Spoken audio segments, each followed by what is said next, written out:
तो हेलो दोस्तों, नमस्कार। आप सभी का हमारे यूट्यूब चैनल पर स्वागत है। यदि आप लोग क्लास 12th बायोलॉजी स्टूडेंट हैं और 2024 में बोर्ड परीक्षा देने वाले हैं, तो आज की यह वीडियो आप सभी लोग के लिए बहुत ही ज़्यादा महत्वपूर्ण होने वाली है, क्योंकि हम लोग क्लास 12th बायोलॉजी की जो पूरी किताब होती है, उसमें से आपको जो सबसे ज़्यादा महत्वपूर्ण 2 और 3 नंबर वाले जो क्वेश्चन होते हैं, जो कि आपके बोर्ड एग्जाम में 2 या 3 नंबर के लिए आते हैं, उन प्रश्नों को कर रहे थे।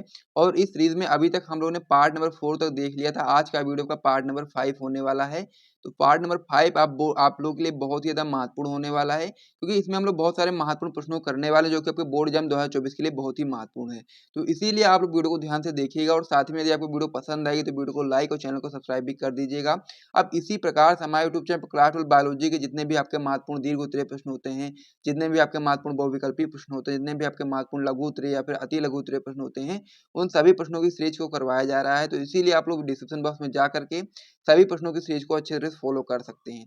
तो चलिए अब हम अपनी वीडियो की बात करते हैं। तो वीडियो को स्टार्ट करने से पहले मैं आपको बताना चाहता हूँ कि यदि आप लोग चाहो तो हमारा टॉपर ग्रुप ज्वाइन कर सकते हो। इसका प्राइस मात्र 100 रुपये रखा गया है इस सब्जेक्ट के लिए, जिसमें आपको नोट्स भी दिया जाता है और साथ में इंपॉर्टेंट क्वेश्चन आंसर भी दिया जाता है। जैसे कि मान लीजिए आप लोग बायोलॉजी के लिए टॉपर ग्रुप लेते हैं, इसमें आपको बायोलॉजी के आल चैप्टर का नोट्स दिया जाएगा, आल चैप्टर का। और साथ ही में यहाँ पर आपको आल चैप्टर का नोट्स के साथ में आपको यहाँ पर जितने भी आपके इंपॉर्टेंट क्वेश्चन आंसर होंगे, जो भी आपको 2024 की बोर्ड परीक्षा में आ सकते हैं, वो सारे के सारे इंपॉर्टेंट क्वेश्चन आंसर भी दिए जाएंगे। ठीक है, तो इसीलिए आप लोग हमारा ग्रुप चाहो तो ज्वाइन कर सकते हो। इस सब्जेक्ट का प्राइस मात्र 100 रुपये रखा गया। नंबर हमारा हो जाता है 97 93 44 0081। जिसको भी टॉप ग्रुप चाहिए वो लोग इस नंबर पे व्हाट्सएप पर मैसेज करेंगे, वहाँ पर आपको सारी जानकारी मिल जाएगी। तो चलिए अब हम अपनी वीडियो की बात कर लेते हैं। तो हम लोग बोर्ड परीक्षा 2024 की तैयारी कर रहे थे, इसमें हम लोग क्लास 12 बायोलॉजी की पूरी किताब से आपको जो सबसे ज़्यादा महत्वपूर्ण क्वेश्चन होते हैं, जो कि आपके 2 नंबर या 3 नंबर में पूछे जाते हैं, उन प्रश्नों की सीरीज को हम लोग कर रहे थे। और इस सीरीज में अभी तक हम लोगों ने पार्ट नंबर 4 तक देख लिया था। आज के वीडियो का पार्ट नंबर 5 होने वाला है। और पार्ट नंबर 5 आपके बोर्ड परीक्षा के लिए बहुत ही ज़्यादा महत्वपूर्ण होने वाला है, क्योंकि आज की इस वीडियो में हम लोग बहुत सारे महत्वपूर्ण प्रश्नों को करने वाले हैं, जो कि आपके बोर्ड एग्जाम में 5 बार 6 बार ऐसे प्रश्न आए हुए हैं। उन प्रश्नों को करने वाले हैं, साथ में उसका सोल्यूशन भी आपको बताने वाले हैं। तो इसीलिए आप लोग वीडियो को ध्यान से देखिएगा, और साथ ही में यदि आपको वीडियो पसंद आएगी तो वीडियो को लाइक और चैनल को सब्सक्राइब भी कर दीजिएगा। तो चलिए अब हम लोग अपनी वीडियो की स्टार्ट करते हैं, और साथ ही में पार्ट नंबर 5 में जो महत्वपूर्ण प्रश्न होने वाले हैं, आइए हम लोग उनको देखते हैं। ये पेज मैं यहाँ पर हटा देता हूँ। तो इसमें आज का जो हमारा पहला प्रश्न होने वाला है, वो आपका होने वाला है कि समयुग्मजी तथा विषमयुग्मजी से क्या तात्पर्य है। वेरी इंपॉर्टेंट क्वेश्चन आपकी बोर्ड परीक्षा में 2006 में, 10 में, 11 में, 15 में और 22 में, यानी कि आपकी बोर्ड परीक्षा में 5 बार क्वेश्चन आपके आया हुआ है। तो इसीलिए आपको इसको पता होना चाहिए कि समयुग्मजी क्या होता है और साथ ही में विषमयुग्मजी क्या होता है। तो इन दोनों में आपको डिफरेंस पता होना चाहिए। साथ ही में आपको ये भी पता होना चाहिए कि समयुग्मजी का परिभाषा क्या होता है और साथ ही में उसका उदाहरण क्या होता है। और इसी प्रकार से आपको विषमयुग्मजी के बारे में भी उसकी परिभाषा एवं उसका उदाहरण पता होना चाहिए। तो चलिए सबसे पहले हम लोग समयुग्मजी की बात कर लेते हैं, और समयुग्मजी का सबसे पहले हम लोग उत्तर देखेंगे, यानी कि उसकी परिभाषा को देखेंगे। उसके बाद हम लोग विषमयुग्मजी की बात करेंगे। सबसे पहले आप लोग समयुग्मजी हेडिंग लगाओगे, फिर आप लोग लिखना स्टार्ट करोगे कि जब एक लक्षण के 2 जीन समान प्रकार के होते हैं। ठीक है, जब क्या होता है, जब एक लक्षण के 2 जीन समान प्रकार के होते हैं, तो उसे हम लोग समयुग्मजी कहते हैं। उदाहरण के रूप में आप लोग बता सकते हो कि लंबापन, जिसमें आपका क्या हो जाएगा, कैपिटल टी हो जाएगा। कैसे हैं, समान प्रकार के हैं। वहीं पर यदि हम लोग बौनापन की बात करेंगे, तो ये आपका क्या है, ये भी आपका स्मॉल टी, यानी कि ये भी समान प्रकार का है। तो इस प्रकार से मैंने आपको बताया था कि जब एक लक्षण के 2 जीन होते हैं, जब समान प्रकार के होते हैं, तो उसे हम लोग समयुग्मजी कहते हैं। उदाहरण में आप लोग लंबापन, जिसमें आपका कैपिटल टी बता सकते हो, और साथ ही में बौनापन में स्मॉल टी बता सकते हो। तो इस प्रकार से समयुग्मजी हो जाता है। फिर हम लोग विषमयुग्मजी की बात करें, तो इसमें आप लोग बता सकते हो कि यदि एक ही लक्षण के दोनों जीन्स जो आपके होते हैं वो असमान या फिर अलग अलग होते हैं, तो उससे हम लोग विषमयुग्मजी कहते हैं। जैसे कि मान लीजिए शंकर लंबा पौधा, उदाहरण में आप लोग बता सकते हो शंकर लंबा पौधा। यहाँ पर क्या हो रहा था, लंबापन या तो हो रहा था या फिर बौनापन हो रहा था। तो लंबापन में आप लोग कैपिटल टी स्मॉल थे, और बौनापन में आपका हो रहा था स्मॉल टी। लेकिन जब आप लोग शंकर लंबे पौधे की बात करेंगे, तो ये क्या हो जाएगा, आपका कैपिटल टी और स्मॉल टी, यानी कि क्या होगा, ये मध्य में, यानी कि ना बौना होगा और ना ये बहुत ज्यादा लंबा होगा, यानी कि बौना और लंबे के बीच में आपका ये होगा। तो इसीलिए हम इसको शंकर लंबा पौधा बोल देंगे, और ये आपका कैपिटल टी और स्मॉल टी हो जाएगा। तो ये आपका विषमयुग्मजी होता है, और ये आपका समयुग्मजी होता है। तो एक बार मैं फिर से रिपीट कर देता हूँ। समयुग्मजी की परिभाषा में आप लोग बताओगे कि जब एक लक्षण के 2 जीन समान प्रकार के होते हैं, तो हम लोग समयुग्मजी बोलते हैं। उदाहरण के रूप में बता सकते हो लंबापन कैपिटल टी, बौनापन स्मॉल टी। विषम जब आप लोग बताओगे कि यदि एक ही लक्षण के दोनों जीन असमान या फिर अलग अलग होते हैं, तो उसे हम लोग विषमयुग्मजी कहते हैं। उदाहरण में आप लोग बता सकते हो शंकर लंबा पौधा, यानी कि कैपिटल टी स्मॉल टी। तो इस प्रकार से क्वेश्चन कंप्लीट हो जाता है। तो इसे आप लोग अपनी कॉपी में नोट कर लीजिए। फिर हम लोग अगले क्वेश्चन की ओर बढ़ते हैं। इसमें हमारा अगला क्वेश्चन हो जाता है कि मेंडल के प्रभाविता के नियम को समझाइए। ये भी आपकी बोर्ड परीक्षा के लिए बहुत ही महत्वपूर्ण है। मेंडल के प्रभाविता का नियम जो आपका होता है बहुत ही महत्वपूर्ण आपके बोर्ड परीक्षा के लिए। आपकी बोर्ड परीक्षा में 2017 में, 18 में, 19 में, 22 में और 23 में यानी कि लगातार पूछा जा रहा है। तो इसीलिए आपको इस क्वेश्चन को अच्छे तरीके से तैयार कर लेना पड़ेगा, ताकि आप लोग अपने बोर्ड एग्जाम में जब भी क्वेश्चन आए तो आप लोग आराम से कर पाओ। तो इसीलिए आप लोग सबसे पहले मेंडल की प्रभाविता के नियम को समझाइए। पहले आप लोग क्वेश्चन लगाओगे इस प्रकार से, उसका फिर आप लोग उत्तर लिखना स्टार्ट करोगे कि प्रभाविता का जो नियम होता है किस प्रकार से होता है, ये समझते हैं। तो आप लोग हेडिंग लगाओगे प्रभाविता का नियम, फिर आप लोग लिखना स्टार्ट करोगे, जब एक जोड़ी अलग अलग उपलक्षणों वाले जीवों के बीच हम लोग संकरण कराते हैं, जो प्रथम पीढ़ी होती है उसमें केवल प्रभावी लक्षण दिखाई देते हैं। इससे ही हम लोग प्रभाविता का नियम कहते हैं। क्या होता है कि जब हम लोग एक जोड़ी अलग अलग उपलक्षणों वाले जीवों के बीच संकरण कराएंगे, तो क्या होगा, यहाँ से आपकी प्रथम पीढ़ी जो होगी उसमें आपके केवल और केवल प्रभावी लक्षण दिखाई देंगे, और इसे ही हम लोग प्रभाविता का नियम कहते हैं। तो यह चीज आपको यहाँ पर याद रख लेना, बहुत ही सिंपल सी परिभाषा है। अब यहाँ पर आप लोगों को ध्यान देना इस प्रकार से, उदाहरण के रूप में आप लोग समझ सकते हो। हम लोग क्या कर रहे हैं, हम लोग एक ही जोड़ी के अलग अलग उपलक्षण वाले जीवों के बीच संकरण करा रहे हैं, यानी कि हम लोग क्या ले रहे हैं, शुद्ध लंबा ले रहे हैं, साथ ही में शुद्ध बौना ले रहे हैं। तो शुद्ध लंबा आपका हो जाएगा कैपिटल टी, और शुद्ध बौना आपका हो जाएगा स्मॉल टी। तो यहाँ से जो आपका युग्मक बनेगा आपका क्या हो जाएगा, टी हो जाएगा, केवल कैपिटल टी हो जाएगा, और यहाँ का जो युग्मक आपका बनेगा वो आपका हो जाएगा स्मॉल टी। तो इस प्रकार से आपका हो गया। फिर ये दोनों जो आपस में मिलेंगे तो क्या हो जाएगा, कैपिटल टी स्मॉल टी, यानी कि 100% संकर लंबे पौधे प्राप्त होंगे। तो इसीलिए आप लोग बता सकते हो कि जब हम लोग क्या करते हैं, एक जोड़ी अलग अलग उपलक्षणों वाले जीवों के बीच संकरण कराते हैं, तो जो प्रथम पीढ़ी होती है उसमें केवल प्रभावी लक्षण दिखाई देगा। इसे हम लोग प्रभाविता का नियम कहते हैं। तो इस प्रकार से आप बता सकते हो कि जो आपका कैपिटल टी और स्मॉल टी होगा, ये आपका 100% संकर लंबे पौधे प्राप्त होंगे जब हम लोग एक जोड़ी वाले अलग अलग उपलक्षणों वाले जीवों के बीच संकरण कराएंगे, और साथ ही में, और इस नियम को हम लोग प्रभाविता का नियम कहते हैं। जनक आपका हो जाएगा शुद्ध लंबा शुद्ध बौना, इसमें हम लोग क्या कराते हैं, संकरण कराते हैं, और फिर आपका यहाँ से युग्मक बनता है। फिर युग्मक जब आपका आपस में मिलता है, तो यहाँ से आपका कह सकते हैं कि प्रभाविता का जो लक्षण होते हैं वो दिखाई देते हैं।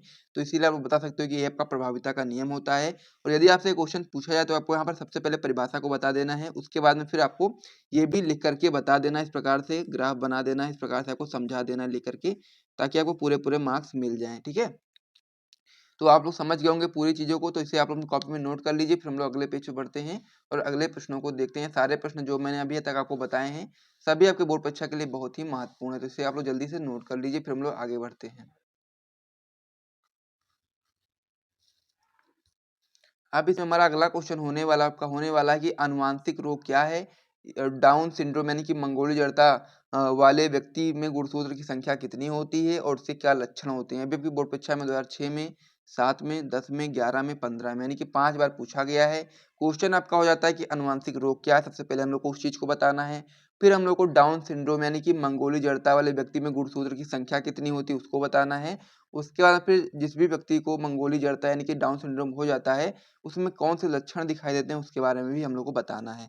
तो सबसे पहले आप लोग बताओगे अनुवांशिक रोग के बारे में, क्योंकि पहला क्वेश्चन आपसे यही पूछा गया है कि अनुवांशिक रोग क्या है। तो आप लोग अनुवांशिक रोग की हेडिंग लगाओगे, फिर आप लोग लिखना स्टार्ट करोगे कि वह रोग जिनका वाहन जीन्स या गुणसूत्र द्वारा एक पीढ़ी से दूसरी पीढ़ी में संचरण होता है, अनुवांशिक रोग कहलाते हैं। उदाहरण में आप बता सकते हो डाउन सिंड्रोम और वर्णांधता, ये दोनों आपके अनुवांशिक रोग के उदाहरण हैं। और ये रोग आपका इस प्रकार से होता है कि इसमें आप लोग परिभाषा में बता ही सकते हैं कि वह रोग जिनका वाहन जीन्स करे या फिर गुणसूत्र द्वारा एक पीढ़ी से दूसरी पीढ़ी में किया जाता है, उसे हम लोग अनुवांशिक रोग बोलते हैं। उदाहरण में मैंने आपको बता ही दिया है, डाउन सिंड्रोम और वर्णांधता।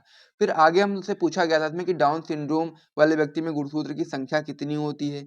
तो अब आप लोग डाउन सिंड्रोम के बारे में थोड़ी सी जानकारी प्राप्त कर लीजिए, क्योंकि ये जो आपका डाउन सिंड्रोम होता है, ये आपका अलग से भी पूछा जा सकता है कि डाउन सिंड्रोम क्या होता है बताइए। तो आप लोग ये चीज बता सकते हो कि जब 21वीं जोड़ी गुणसूत्र 2 के बजाय 3 हो जाता है, तो इसे हम लोग डाउन सिंड्रोम या फिर एकाधिक सूत्रता बोलते हैं, और इसे हम लोग मंगोली जड़ता भी कहते हैं। इसमें गुणसूत्र की जो संख्या होती है वो 47 हो जाती है, क्योंकि होना ये चाहिए कि 21वीं जोड़ी जो गुणसूत्र होता है उसमें भी आपके 2 ही गुणसूत्र होने चाहिए, लेकिन जब 2 के बजाय 3 हो जाएगा तो उसे ही हम लोग क्या बोलेंगे, डाउन सिंड्रोम बोलेंगे। और फिर आपका जो मनुष्य होता है उसमें जो गुणसूत्रों की संख्या 46 होती है, 46 की जगह 47 हो जाएगा।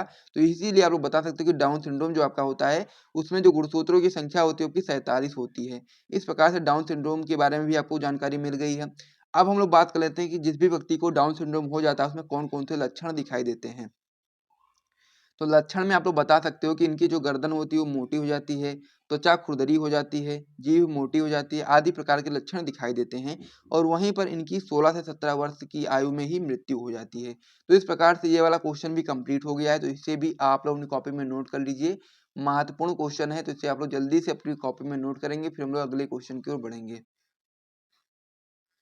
अब हमारा इसमें अगला क्वेश्चन हो जाता है, ये भी आपके बोर्ड परीक्षा के लिए बहुत ही महत्वपूर्ण क्वेश्चन है कि अपूर्ण प्रभाविता पर टिप्पणी लिखिए। ये भी आपके बोर्ड परीक्षा में 2012 में, 16 में, 18 में, 19 में, 22 में, 20 में, यानी कि एनसीईआरटी का क्वेश्चन भी है और प्लस में आपके बोर्ड परीक्षा में 6 बार पूछा भी गया है।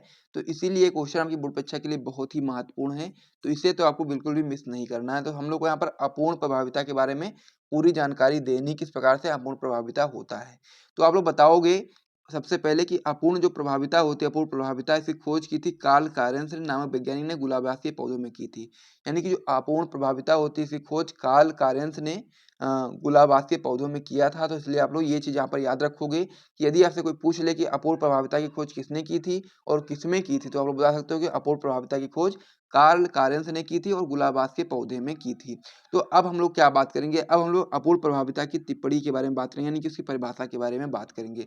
तो आप लोग बता सकते हो कि जब दो अलग-अलग उपलक्षणों वाले पौधों के बीच संकरण कराया जाता है, तो प्रथम पीढ़ी में ना तो प्रभावी लक्षण दिखाई देते हैं और ना ही अप्रभावी लक्षण दिखाई देते हैं, बल्कि दोनों लक्षणों के मध्य के लक्षण दिखाई देते हैं। यानी कहने का मतलब यह है कि जब हम लोग क्या कर रहे हैं, दो अलग-अलग उपलक्षणों वाले पौधों के बीच में संकरण कराते हैं, तो जो प्रथम पीढ़ी होती है उसमें ना ही आपके प्रभावी लक्षण दिखाई देंगे और ना ही अप्रभावी लक्षण दिखाई देंगे, बल्कि प्रभावी और अप्रभावी के बीच के लक्षण दिखाई देंगे। तो उसे ही हम लोग अपूर्ण प्रभाविता बोलते हैं।